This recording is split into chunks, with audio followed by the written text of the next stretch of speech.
Karen moved my fence without permission. Surveyors and deputies shut her down.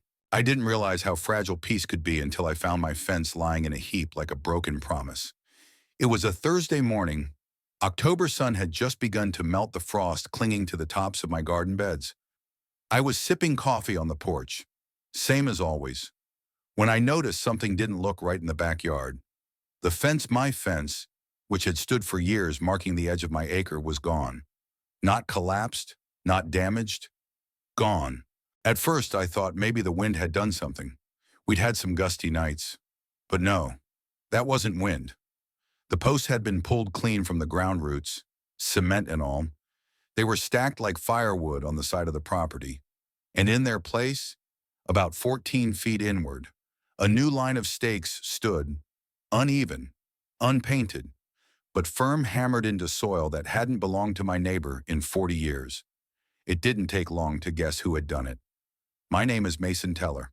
I'm a 47-year-old high school history teacher and recently divorced father of one incredibly perceptive teenage daughter named Harper.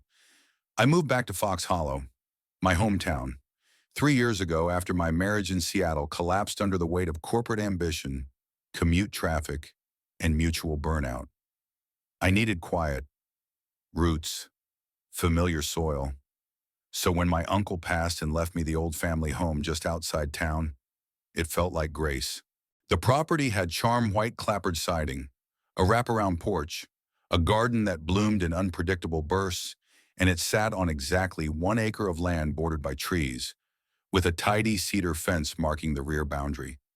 That landline was sacred to me. It had history, and now, apparently, it had been violated. I didn't go over there angry. Not at first.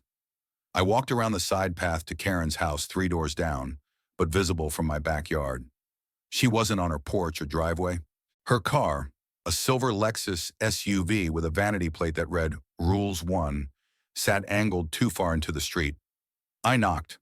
She answered the door with her arms crossed, already on defense. "Morning." I said, "Hey, did you happen to move my fence?" Her eyes narrowed. "Your fence was on my property." My stomach dropped. "Excuse me, I had a landscaper out here last month," she said, adjusting her cardigan like armor. "He showed me where the line really was." "You've been encroaching." "Karen, that fence has been in place for 4 decades." She snorted. "Doesn't mean it was legal. Did you file a survey? Any paperwork?" She waved her hand. "I don't need to. It's common law. Look it up." I stared at her for a long moment. "You pulled my fence out, without permission, without notice. I was doing you a favor," she said with a smile that made my skin crawl. "Now you can fix it right." I took a deep breath. Then I left. Because I knew if I said what I was thinking, I'd lose more than land. That night, I pulled out the original plat maps my uncle kept stored in a fire-safe box in the hall closet. I scanned the deeds, the county survey, dated 1981, the stamped zoning reports. Every document confirmed the line was exactly where the original fence stood. I wasn't wrong. She was, and she knew it. The next day, I made 3 calls to the county assessor's office to confirm boundary lines, a licensed surveyor to get someone out here with stakes and GPS, Sheriff's Deputy Rollins, an old friend from high school who still worked rural patrol. I wasn't going to confront her again. This time, I was going to prove her wrong. Saturday morning, the surveyor arrived, a lean woman named Dana with mirrored sunglasses and a bright yellow vest. She shook my hand firmly, asked a few questions, then got to work with her assistant. It took 2 hours. When she was done, she walked over with a clipboard and a simple statement. "You're right. The old fence line is accurate. The new one's 14 feet into your property. And legally," she nodded, "you have every right to rebuild. If she interferes, she's trespassing." Rollins showed up right after. Karen must have seen the sheriff's SUV because she came striding out of her house like a soldier storming a battlefield. "I want him cited for harassment," she shouted before Rollins even stepped out. "Karen," he said calmly, "I'm here because someone moved a fence without the owner's consent. That's not harassment. That's called unlawful removal of a boundary structure." Her jaw clenched. You're taking his side, no, ma'am. I'm taking the law's side. I stood silently as she ranted about property value, rural gentrifiers, and natural land claims. At one point, she waved a printed Google Maps screenshot with the words fence intrusion written in red Sharpie. Dana, the surveyor, simply held up her GPS report and said, "This is certified. That's clip art. That should have been the end." But with people like Karen, logic is just fuel for their fire. I thought Karen's stunt with the fence was about ego. I was wrong. It was about land. After Deputy Rollins left, things were quiet for about 36 hours. I used that time to restake the old boundary with the help of Dana's crew. Orange flags fluttered in the breeze like little emblems of justice, marking where my fence should have stood all along. I planned to rebuild it the following weekend. I thought that was the end of it. But Monday morning, I found a folded paper stuffed in my mailbox with the words, "Notice of Encroachment," scrawled across it in bold, underlined ink. It was amateurish, no county header, no seal, no signature, but it looked just official enough to confuse a casual reader. Inside was a crudely printed aerial map of our neighborhood. On it, Karen had drawn a new property line, shifting her backyard 15 feet deeper into mine. She'd highlighted the new line in green, written amended in the corner, and signed it Karen M. Witherspoon, HOA acting president. My heart dropped, because here's the thing, there is no HOA in Fox Hollow. We're unincorporated land, rural, freestanding parcels. There's no official association, nothing registered with the county, no dues, no board. So how did she appoint herself president that afternoon? I walked over to Marla's place, my neighbor across the street, a retired paralegal with a no-nonsense attitude and a hummingbird tattoo behind her ear. She'd lived in Fox Hollow for 22 years and knew the dirt on everyone. When I showed her the notice, she didn't even blink. "Oh yeah," she said, pouring coffee. She's been trying to start her own HOA for months. Talks about beautifying the community. But what she really wants is control. She tried to fine the Harrisons last year for having chickens. They don't even live near her. Didn't stop her. That's when Marla handed me something that made my blood run cold. A petition. Karen's been going door to door, telling people it's about protecting values. What she doesn't say is she's redrawing property lines. 2. Look. I looked. Sure enough, next to each name was a hand-drawn map, each one slightly shifted. Her property grew every time, like some kind of bureaucratic fungus. "She's building an empire," I muttered. Marla nodded. "One fake document at a time." I spent the rest of the week documenting everything. Photos of the destroyed fence, screenshots of Karen's forged map, a notarized copy of my original deed, Dana's survey results, Karen's bogus HOA petition. Then I submitted the whole packet to the county land registrar with a formal complaint. The woman at the desk raised an eyebrow at Karen's amended map. "This isn't even scaled," she said. "This is just Google Maps with doodles. Can someone get in trouble for filing something like that? If she tries to enforce it, absolutely. That's land fraud." That night, I received a call from Brad Mendez, a former classmate who now worked as a junior clerk in the county recorder's office. She submitted that map under her name last week. He said, "Claims she had permission from the owner you." She forged my name. She typed it in. Yeah, not a signature, but she filed it with a supplemental affidavit. My mouth went dry. She's trying to retroactively legalize the fence grab. She messed with the wrong county. Brad said, "We're flagging her immediately." I hung up and sat in silence. This wasn't neighborhood drama anymore. It was a property war. Then came the moment that made everything go public. Karen posted a video. She stood in front of my unbuilt fence line, smiling into her phone with her signature plastic politeness. "Hello, Fox Hollow neighbors. I'm speaking today as your acting HOA president to clarify that. Contrary to circulating misinformation, the fence between my lot and Mr. Teller's was incorrectly placed for years. I've corrected the mistake at my own expense. Please disregard any baseless accusations you may hear. I believe in order. I believe in safety. And I believe in keeping Fox Hollow pure and peaceful. She signed off with a wink. It got posted in the neighborhood group. People lost their minds.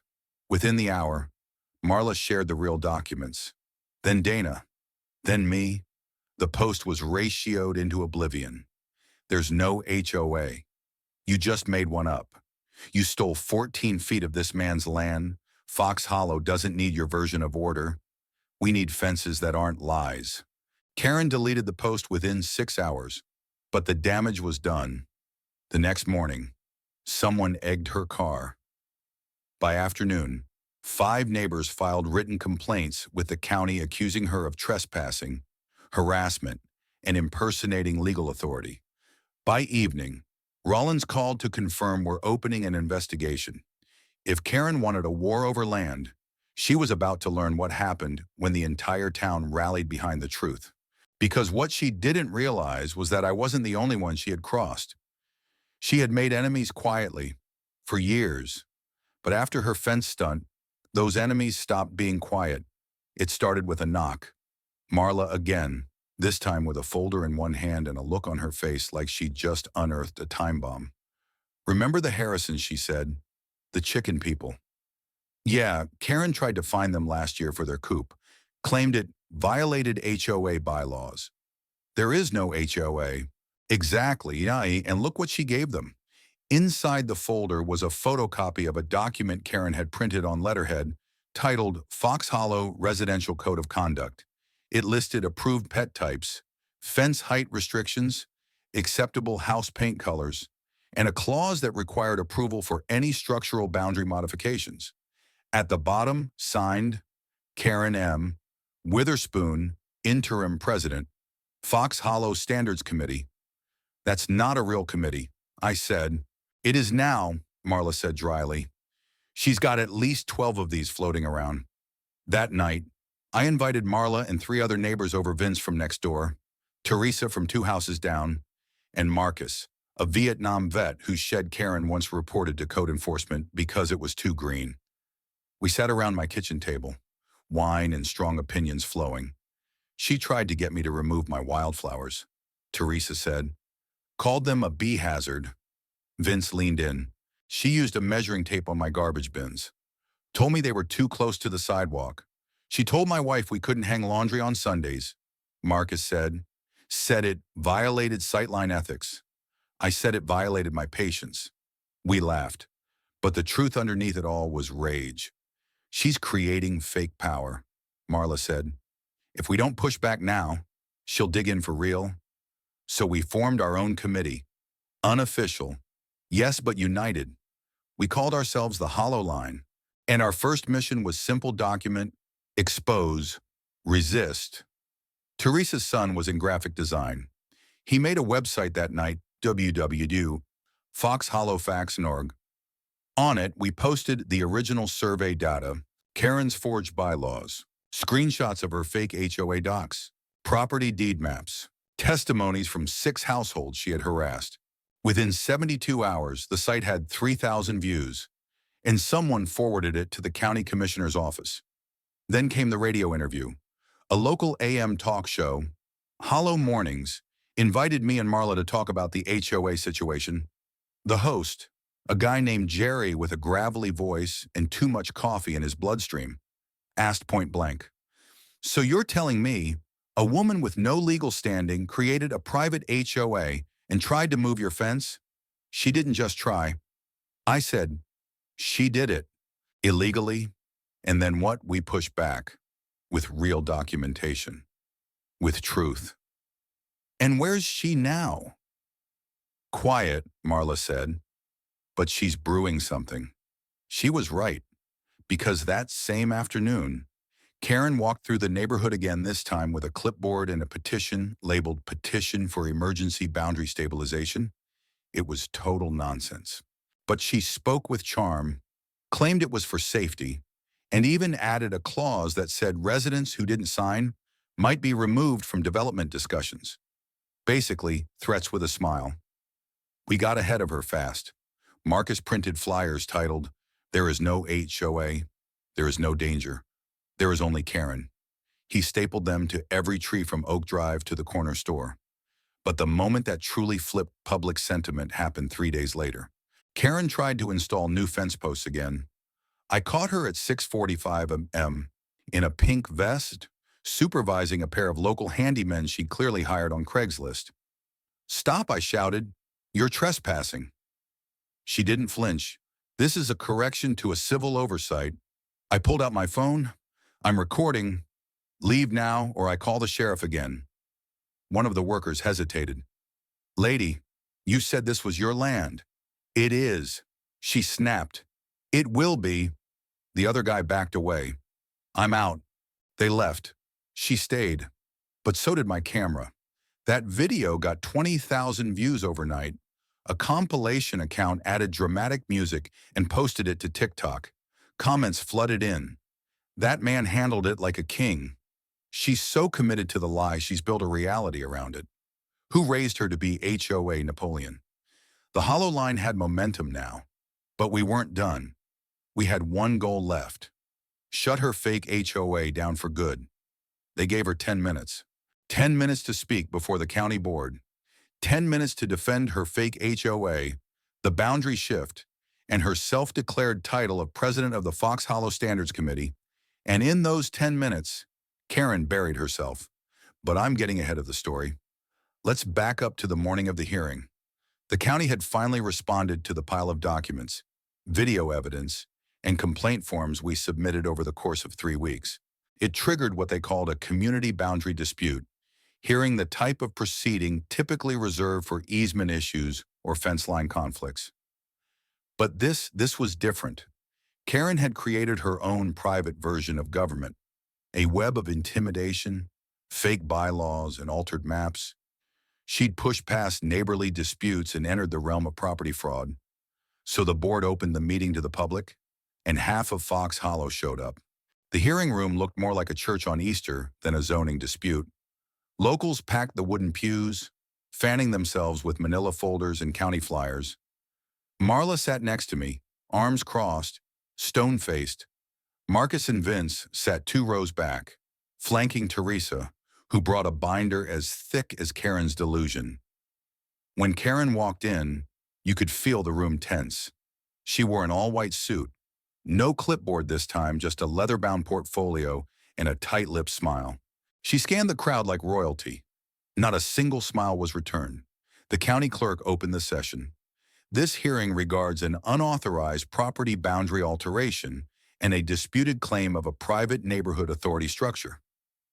Translation. She moved my fence and pretended to be president of nothing.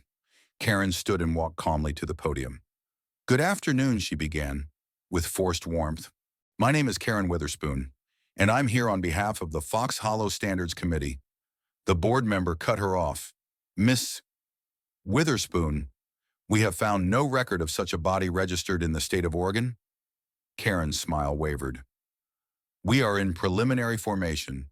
I represent the spirit of the community. The homeowners I've spoken to are concerned about rising disorder, unapproved modifications, and fence misalignments that decrease collective value. Are you suggesting you filed a boundary correction?" "Yes," she said boldly. "The original fence was placed incorrectly." I had a landscaper examine the line. The chair raised a hand. "Are you a licensed surveyor?" "No." "Do you have one signed report?" "Not exactly." She shuffled her papers. A screen behind the panel lit up a projected image of the Google Maps printout Karen had submitted with her forged map. Laughter rippled through the room. Karen paled. Then it was my turn. I didn't prepare a speech. I didn't need one. I stood up, cleared my throat, and simply said, "My name is Mason Teller. I'm the legal owner of the property in question.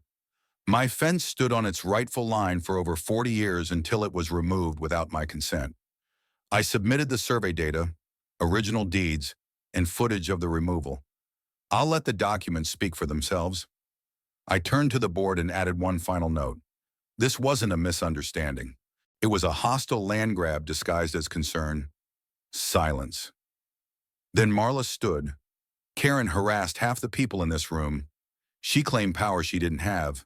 fined us with no legal authority, and called the sheriff on my dog because he barked when she passed.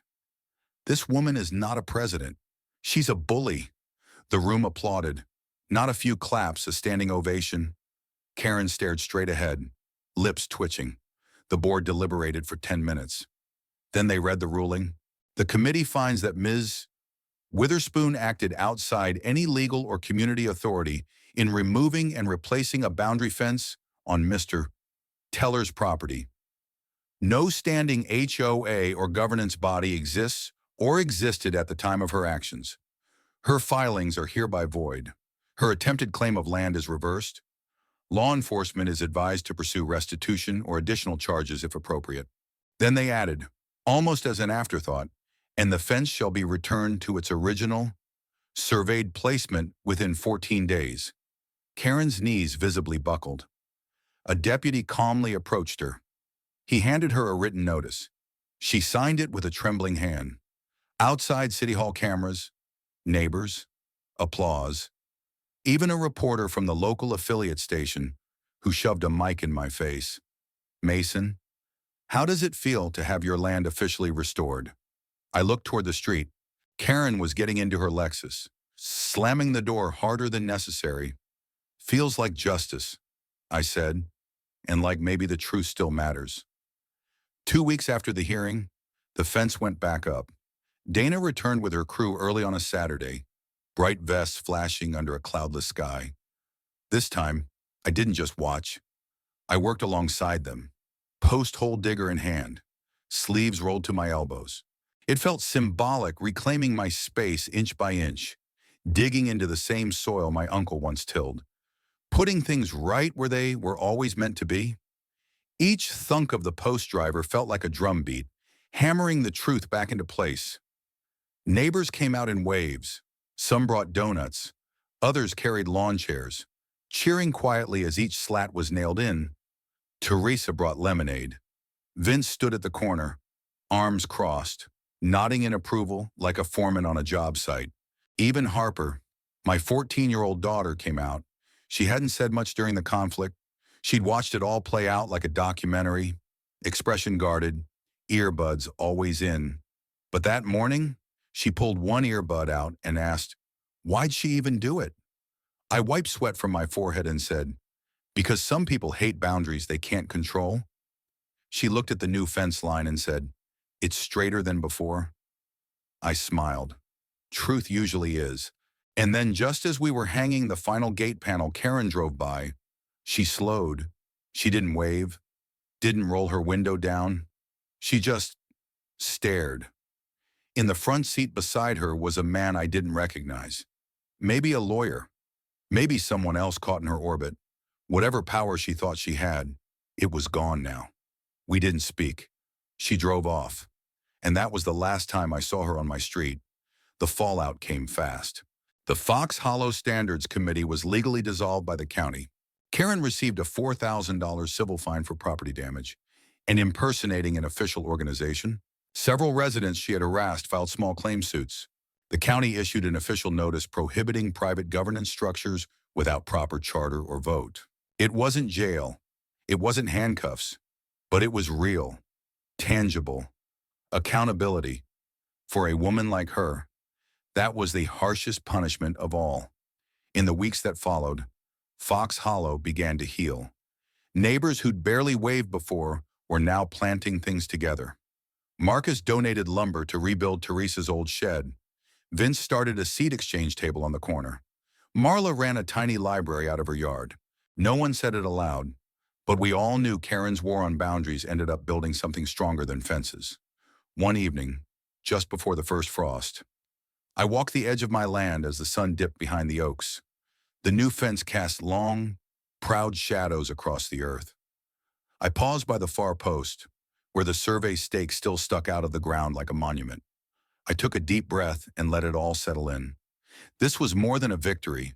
It was a restoration of space, of truth, of community. Maybe boundaries aren't just about land. Maybe they're about respect. Maybe they're about standing up when someone tries to redraw your life around their comfort. What do you think? Was Karen a power-hungry fraud? Or someone afraid of change? Is community control ever justified without consent? Should neighborhoods set limits, or should truth always come first? Share your take below. Let's talk about justice, property, and how far is too far.